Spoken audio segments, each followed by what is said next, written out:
Соленый океанский бриз на безымянном пляже Провета, что на островке Илья-Гранде неподалеку от Рио-де-Жанейро, обычно приносит запах водорослей, влажного песка и свежей рыбы. Но в тот жаждущий зноя день 2011 года ветер нес нечто совсем иное — тяжелый удушливый запах мазута и чужой беды. 71-летний Жоан Перейра де Сауза, каменщик на пенсии и рыбак по призванию, шел вдоль кромки прибоя. Его жизнь текла в ритме волн. Утренний выход на деревянной лодке, починка сетей, неторопливые разговоры с соседями под вечер и бесконечный шуршащий шум Атлантики. В тот день он вовсе не искал чудес. Он просто гулял, всматриваясь в воду. Вдруг среди выброшенного прибоем плавника и морского мусора Жоан заметил темное, неподвижное пятно. Поначалу ему показалось, что это очередной ком нефти, частый и печальный след от проходящих вдалеке танкеров. Но ком слегка вздрагивал. Подойдя ближе, Жоан ахнул. На мокром песке лежал крошечный магелланский пингвин. Бедняга был покрыт густой, липкой черной коркой от кончика клюва до самых лапок. Мазут склеил его перья, лишив защитного слоя, не позволявшего холоду проникать к телу. Птица обессилила от голода и отравления. Пытаясь очиститься, она наглоталась токсичной грязи. Едва живой пингвин лишь едва заметно моргал заплывшим глазом, ожидая неизбежной гибели под жарящим тропическим солнцем. «Эй, малыш, что ж с тобой приключилось?» — тихо пробормотал Жоан, опускаясь на колени. Птица даже не попыталась укусить его, у нее просто не было сил. Жоан аккуратно обернул нахохлившееся тельце в свою старую рубаху и бережно понес домой. Следующие недели превратились для пожилого рыбака в настоящую спасательную операцию. Жоан оборудовал для гостя угол в своем скромном домике. Очистить магелланского пингвина от вязкой нефти оказалось невероятно трудно. Каждый день на протяжении целой недели Жоан терпеливо и осторожно отмывал перья птицы с помощью мягкого соуп-раствора и теплой воды, стараясь не причинить бедняге боли. Пингвин был настолько слаб, что первые дни даже не мог держать голову. Жоан кормил его буквально из рук, покупал на рынке свежую сардину, резал ее на небольшие кусочки и мягко проталкивал птице в клюв, напоив чистой водой. «Ну давай, еще кусочек, Диндим», — ласково приговаривал старичок. Имя Диндим родилось случайно. Так местный малыш, заглянувший в гости к Жоану, попытался выговорить сложное слово «пингвин». Имя прижилось моментально. Через пару недель случился перелом. Диндим впервые сам взял рыбу из рук Жоана, а еще через несколько дней поднялся на лапки и сделал первые неуверенные шаги по комнате. Птица постепенно восстанавливала силы, а между человеком и морским созданием зарождалась связь, не поддающаяся простому логическому объяснению. Прошел месяц. Диндим полностью очистился, набрал вес и вновь превратился в красивого, грациозного магелланского пингвина с лоснящейся черно-белой спинкой. Жоан понимал, дикое животное должно жить в океане. Пришло время прощаться. Мужчина взял Диндима, отнес на катер, выплыл в открытое море и бережно опустил птицу в воду.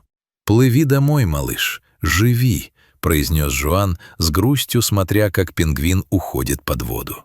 Жоан вернулся на берег с тяжелым сердцем, уверенный, что больше никогда не увидит своего маленького друга. Ведь магелланские пингвины обитают далеко на юге, у берегов Патагонии, Фолклендских островов и Чили. Провести несколько месяцев с человеком — удивительная случайность, но природа всегда берет свое. Однако Диндим думал иначе. Спустя всего пару часов, когда Жоан сидел на веранде своего дома, он услышал странный звук со стороны пляжа, громкий, ритмичный клич, похожий на крик ослика. Выбежав во двор, рыбак опешил. Прямо по песчаной тропинке к его дому, забавно переваливаясь с ноги на ногу, шагал Диндим. Он даже не думал уплывать. Пингвин вернулся! Они провели вместе еще несколько месяцев. Диндим чувствовал себя на участке Жуана полновластным хозяином. Прогуливался за стариком, пока тот чинил сети, отдыхал в тени пальм и спал на заднем дворе. Но в феврале природа все же подала свой сигнал.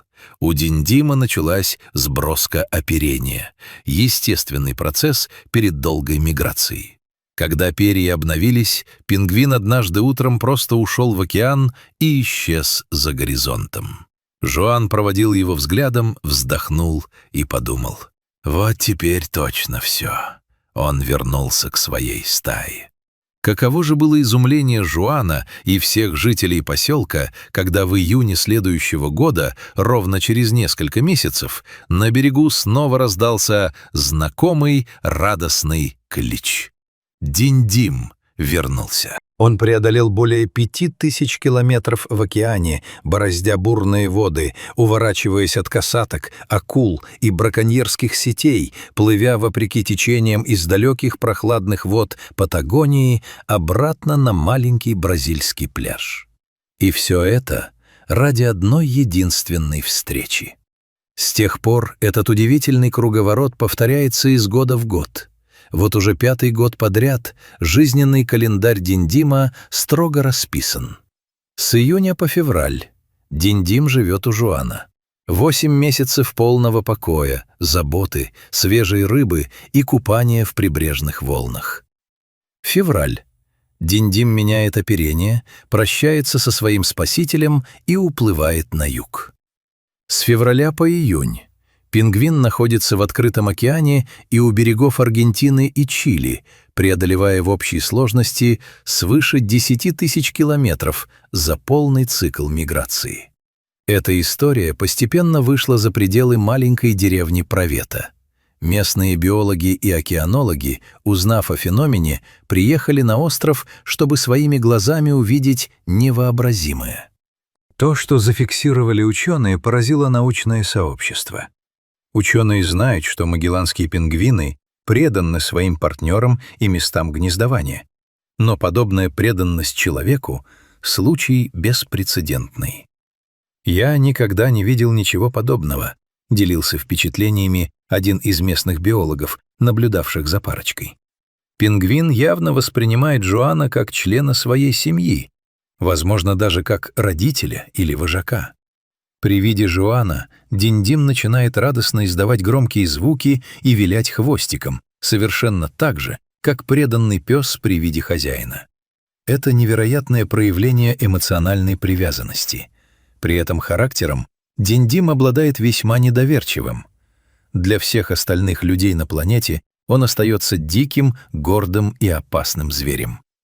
Если кто-то из туристов или даже соседей Жуана пытается подойти близко или прикоснуться к птице, Диндим мгновенно принимает боевую стойку, шипит и готов больно клюнуть своими шарп-краями клюва. Но стоит Жуану сделать шаг навстречу, птица преображается. Я люблю этого пингвина как собственного ребенка и верю, что он любит меня так же. С теплой улыбкой говорит сам Перейра де Соуза, гладя Диндима по голове.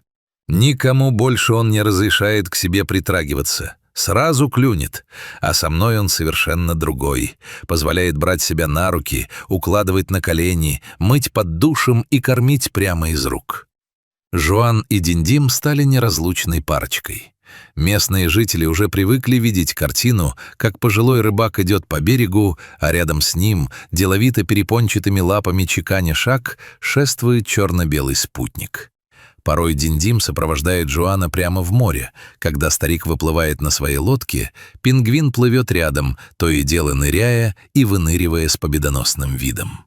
Истории о преданности животных всегда задевают самые тонкие струны человеческой души. Но история Жуана и Диндима особенная. Она не о дрессировке и не о домашнем питомце, запитом в 4 стенах. Диндим абсолютно свободен. Пред ним открыт весь бескрайний Атлантический океан. Он может остаться в Патагонии, найти себе стаю, уплыть в любые другие края. Но каждый год, подчиняясь зову сердца, этот маленький отважный путешественник рассекает тысячи километров темных океанских глубин, преодолевает штормы и опасности, чтобы снова выйти на знакомый песчаный берег Илья-Гранде. Он знает, там его ждет добрый пожилой человек, который однажды подарил ему вторую жизнь. Эта дружба напоминает нам о том, насколько глубок и неиспорчен мир природы, и как много значит простое человеческое милосердие. Спасая одну маленькую жизнь, человек способен изменить мир, как минимум мир этого конкретного существа, и получить взамен верность, преодолевающую океаны. Если вас тоже тронула эта необычная, чистая и вдохновляющая история настоящей дружбы между человеком и дикой птицей, обязательно поделитесь ею с друзьями. Пусть в мире станет немного больше тепла и доброты.